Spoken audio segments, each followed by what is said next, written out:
Good morning, friends and new friends. We'll talk about growing some lemon balm today, and in particular where to grow lemon balm. So let's step over here to my wild lemon balm patch and take a look. Okay, so that lemon balm on the right, that is the original plant. It had been in the ground in our herb garden, then it was placed in a container, and eventually I put it right there. That's the top of a ditch, so it drains well. And honestly, I just took it out of the pot and set it on the ground, and it rooted itself. Okay, that was done in 2020. That plant was acquired in 2018. So from there, it spread naturally to against the fence.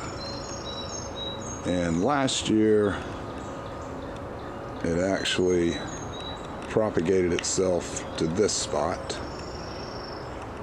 which has 3 rows of Sharon coming up naturally as well. So there's no real intention here, but I suspect it will continue to spread in this area in general. Now, I put it in the ditch over here away from everything else because mint spreads like this. Pretty invasive plant family.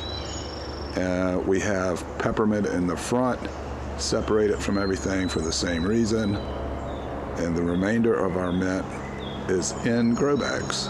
And our bagged mint resides in our herb garden, and one on the left, that is a spearmint, the one in the middle is a chocolate mint, and the one on the end is a mojito mint.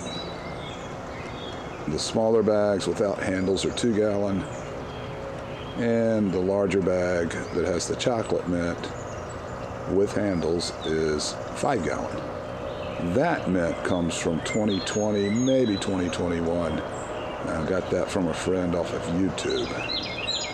So they are bagged up for the same reason. Don't want them in the ground near anything in particular. For example, that raised bed, because they would just spread around and take it over eventually. Or you would constantly be pulling it, trying to keep it in its place.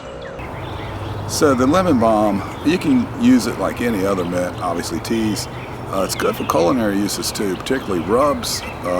We use it occasionally in our rub for smoked chicken, for example. Gives a little lemon kick, obviously. Another thing about it, you can use it as a mosquito repellent. I wouldn't smother myself in it all at once.